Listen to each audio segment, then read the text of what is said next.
సన్యాసుల్లా ఉన్నవారు దేవుడితో వ్యాపారం చేసి కోట్లు సంపాదిస్తున్నారు. జనాలకు చెవిలో పూలు పెట్టి స్వాముల్లా బెళ్లప్పిస్తున్నారు దొంగ స్వాములు. అయితే ఓ వ్యక్తి దిగువ మధ్యతరగతి స్థాయి నుంచి కష్టపడి కోట్లు సంపాదించాడు. చివరకు సంపాదన మీదే విరక్తి చెంది ఏకంగా కోట్ల సంపాదనను విరాళంగా రాసిచ్చారు ఆయన. కొడుకు భవిష్యత్తును కూడా పట్టించుకోకుండా ఏకంగా డబ్బు అనే లోకం నుంచి బయటపడి ఆయన ముక్తి మార్గానికి భక్తి మార్గాన్ని ఎంచుకున్నారు. ఈ లోకంలో మంచివారు మనశ్శాంతిని కోరుకునేవారు ఉంటారని మధ్యప్రదేశ్ కు చెందిన రాకేష్ సురునామాను చూస్తే అర్థమవుతోంది. ఆ బ్యూటిఫుల్ స్టోరీ ఏంటో చూద్దాం. మధ్యప్రదేశ్ లోని బాలాఘాట్ జిల్లా కేంద్రంలో రాకేష్ సురునా అనే వ్యాపారి ఉన్నారు. ఆయనకు 9 ఏళ్ల క్రితం లీనా అనే అమెరికా నుంచి వచ్చిన యువతితో పెళ్లయింది. అమెరికాలో ఎంఎస్ చేసి తిరిగి వచ్చారు లీనా. కానీ మంచి స్వభావం, భక్తి, సమాజం పట్ల బాధ్యత ఉన్న రాకేష్ ను చూసి ఆమె ఇష్టపడ్డారు. పెళ్లికి ముందు రాకేష్ ను చేసుకోవాలి అనుకోలేదు. అమెరికాలోని టాప్ యూనివర్సిటీలో పీజీ చేసిన లీనా జీవితం కొత్తగా కలర్ గా ఉండాలనుకుంది. కానీ దగ్గరి బంధువులకే చెందిన రాకేష్ ను పెళ్లి చేసుకుంటావా అని ఆమె తల్లిదండ్రులు కోరారు. పెళ్లి నాటికి వారికి పెద్దగా ఆస్తి ఏమీ లేదు. కానీ రాకేష్ తో మాట్లాడిన తరువాత ఆమె డబ్బు, అందం, హోదా ఏమీ చూడలేదు. మీ మాటలు నాకు స్ఫూర్తిగా ఉన్నాయి. జీవితంలో చనిపోయే వరకు కలిసి నీతో నడుస్తాను. నీ అభిప్రాయం తర్వాతే నా నిర్ణయం ఉంటుంది. ప్రతి నిర్ణయంలో నీ మాటకు విలువ ఇస్తాను. నాకు దైవభక్తి ఎక్కువ. మీలాంటి చదువుకున్న వారికి ముందే చెప్పడం నా బాధ్యత. నాకు పెద్దగా డబ్బు లేదు, బైక్ మాత్రమే ఉంది. నేను చాలా సింపుల్ గా లైఫ్ గడుపుతాను. నాకు బట్టలు ఎలా ఉన్నా పర్వాలేదు. సాధారణ చెప్పులు వాడుతాను. మోడర్న్ గా ఉండడం నాకు తెలియదు. ఎక్కువ కోరికలు లేవు, అలా అని అప్పులు కూడా లేవు. వ్యాపారం మొదలు పెట్టాను. ఇప్పుడిప్పుడే నేను అమ్మే బంగారానికి జనంలో మంచి గుర్తింపు ఉంది. లాభం కంటే నమ్మకం నాకు ముఖ్యం. అందరూ 5 ఏళ్లలో సంపాదిస్తే నాకు 10 ఏళ్లు పట్టొచ్చు అని చెప్పాడు రాకేష్. నాది ఒక రకమైన సంతోషకరమైన జీవితం అన్నారు రాకేష్. అవే మాటలు లీనాకు బాగా నచ్చాయి. పెళ్లి చూపుల్లో కంటే ఒకసారి మాట్లాడిన తర్వాత రాకేష్ ను మాత్రమే పెళ్లి చేసుకుంటానని చెప్పింది లీనా. ఇద్దరికి 10 ఏళ్ల క్రితం పెళ్లయింది. రాకేష్ తో జీవితం మొదలు పెట్టాక అమెరికా వ్యవహారిక మాట, బట్టలు అన్ని వదిలేసింది లీనా.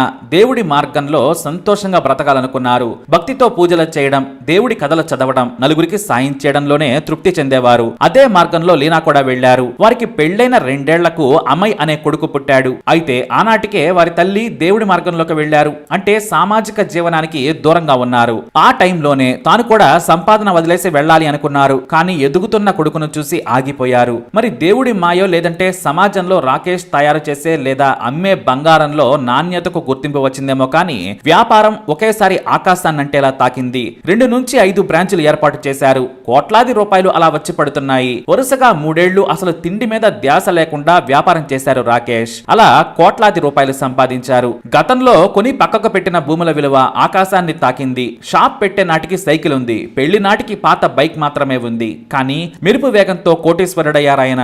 సంపాదన ఉంది, కానీ మనశ్శాంతి లేదు. హాయిగా పడుకోవాలన్నా సరే ఏదో ఒక వ్యాపారంలో చిక్కుముడి ప్రతిరోజు ఉండేది. తన కింద పనిచేసే వారి నుంచి వినియోగదారుల వరకు అందరినీ సంతృప్తి పరచడమే జీవిత ధ్యేయంగా మారినట్లనిపించింది. ఓ పక్క డబ్బులొచ్చి అకౌంట్ లో పడుతున్నాయి. కానీ ఇదేనా జీవితం అనుకున్నారు. ఈ సమయంలోనే తన భర్త చనిపోవడంతో రాకేష్ సోదరి కూడా ఇలలోక సుఖాలను వదిలేసి దేవుడి మార్గంలోకి వెళ్లిపోయింది. దీంతో తన కొడుకుకు 7 ఏళ్ల వయసు రాగానే తాము సైతం ఈ వ్యాపారం, డబ్బు అనే సుఖాలను వదిలేస్తున్నామని ప్రకటించారు. ఎందుకంటే వారి ఆధ్యాత్మిక గురువు మహేందర్ సాగర్ మహారాజ్, మనీష్ సాగర్ మహారాజ్ ల మాటలను స్ఫూర్తిగా తీసుకుని 11 కోట్ల ఆస్తులను గోశాలలకు, దేవాలయాలకు రాసిచ్చారు. అంతేకాదు అప్పటి వరకు కష్టపడ్డ వ్యాపారాన్ని తన కోసం కష్టపడ్డ పనివారికి వదిలేసి బాగా చూసుకొని తన పేరు చెడగొట్టదని చెప్పారాయన.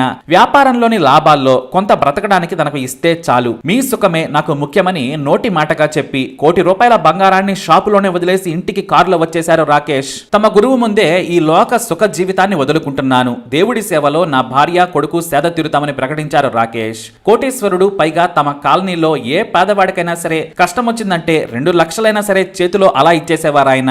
వారు తిరిగి ఇస్తే తీసుకోవడమే కానీ అడగడం మాత్రం రాకేష్ కు తెలియదు. డబ్బేం చేసుకుంటాం, నాది మంచితనం అనుకుంటున్నాను. అవతలి వ్యక్తి మంచితనంతో తిరిగి ఇస్తే నేను మరో 2కి సాయం చేస్తాను, అంతే తప్ప నా జీవితంలో మార్పు రాదని తన బంధువులకు చెప్పేవారు ఆయన. ఇంతటి మంచి వ్యక్తి కోట్ల ఆస్తులను వదిలేయడంతో స్థానిక జైన్ కమ్యూనిటీ పెద్దలు షాక్ అయ్యారు. అయినా ఓ మంచి మనిషి మంచి నిర్ణయాన్ని స్వాగతించారు. తమ మతం నుంచి ఆయనకు ఘనంగా సన్మానం చేసి వీడ్కోలు పలికారు. ఆయన వేడుకకు పట్టణంలోని వేలాది మంది జైనులు వచ్చి ఆయన ఆశీర్వాదం తీసుకోవడం వైరల్ గా మారింది. మంచి మనుషుల ఆశీర్వాదాలు మంచి కలిగేలా చేస్తాయని జైనులు నమ్ముతారు. ఇప్పుడు రాకేష్ ను అంతా దైవాంశ సంభూతుడిలా చూస్తున్నారు. కష్టాలు, సుఖాలు, డబ్బు సంపాదన, లగ్జరీ లైఫ్ తో పాటు అన్నింటినీ వదిలేసి కేవలం దేవుడి సేవలో సేద తీరుతున్నారు రాకేష్ దంపతులు. అంతేకాదు కొడుకును కూడా చిన్నప్పటి నుంచే దేవుడి మార్గంలోకి తీసుకెళ్లారు. చదువు తర్వాత అతని ఇష్టం అంతా దేవుడి దేవుడే అమ్మాయికు కూడా మార్గం చూపుతారని నమ్ముతున్నారు. పేదలకు, ఇతర భక్తులకు తాము సాయంగా ఉంటామని చెప్పారు రాకేష్ సురున.